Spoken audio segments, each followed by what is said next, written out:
Rina tinggal di sebuah desa kecil yang penuh dengan keceriaan. Anak-anak bermain di jalanan berdebu, teriakan riang mereka bergema di udara. Tapi Rina merasa sendiri.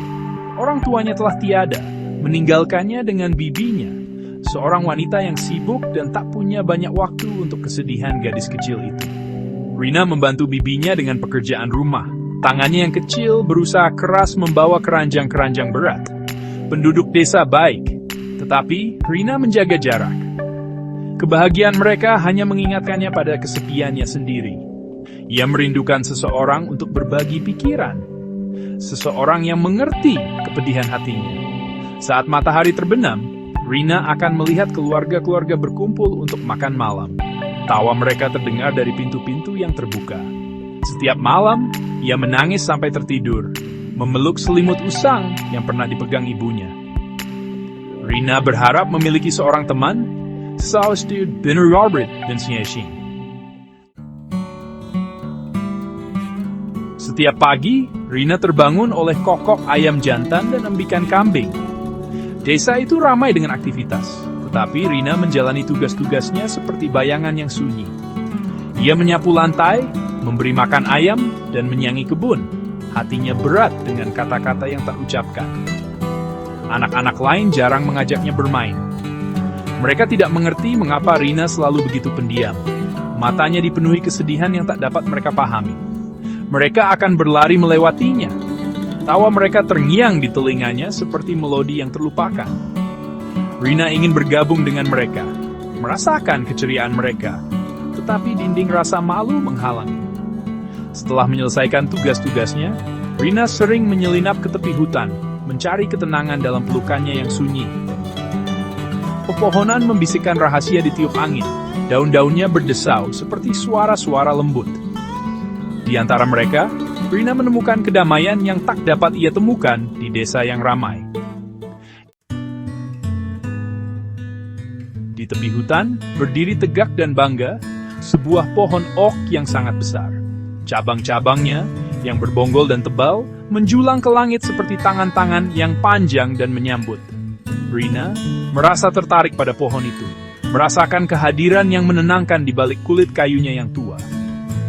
Ia duduk di pangkal pohon itu, bersandar pada batangnya yang kasar.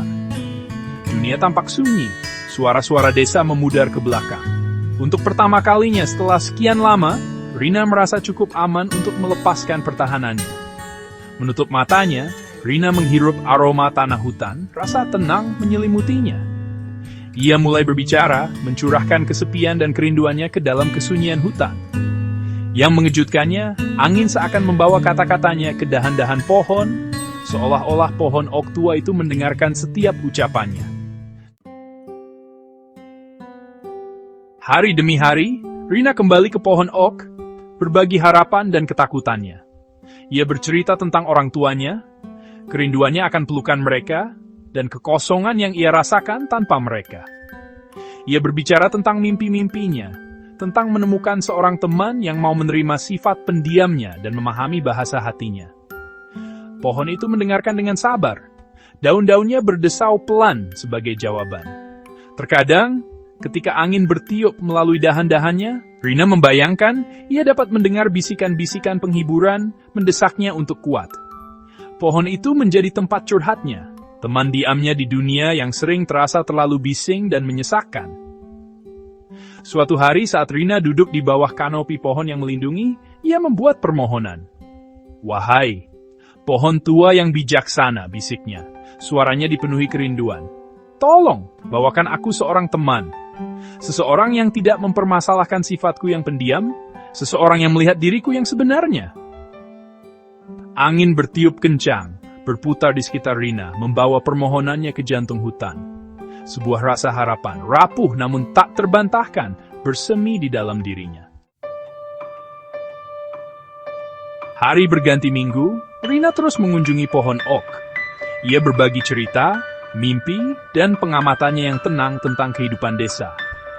Pohon itu, dalam kebijaksanaannya yang hening, seakan menyerap kata-katanya, menawarkan penghiburan dan rasa memiliki. Suatu sore, saat Rina berjalan menuju tempatnya yang biasa di hutan, ia merasakan sesuatu yang berbeda. Cahaya redup yang berkilauan terpancar dari pangkal pohon ok, berdenyut lembut seperti detak jantung. Rasa ingin tahu dan sedikit ketakutan berkecamuk di dalam diri Rina. Ia belum pernah melihat yang seperti ini sebelumnya. Mungkinkah ini sihir? Jantungnya berdebar kencang saat ia dengan hati-hati mendekati pohon itu.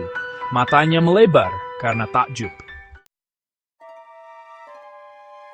Saat Rina semakin dekat, cahaya yang berkilauan itu semakin kuat, menebarkan bayangan-bayangan menari di lantai hutan. Udara berderak dengan energi tak terlihat, mengirimkan getaran ke seluruh tubuhnya. Sebuah rasa antisipasi, menggembirakan sekaligus menakutkan menyelimutinya.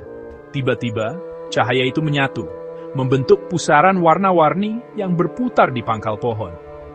Rina menyaksikan dengan takjub saat pusaran itu berputar semakin cepat. Cahayanya menerangi pepohonan di sekitarnya dengan cahaya dunia lain. Dari jantung cahaya yang berputar-putar itu, sebuah bentuk mulai muncul. Rina menahan napas, jantungnya berdebar kencang. Mungkinkah keinginannya menjadi kenyataan? Apakah sihir hutan akan mengubah hidupnya selamanya?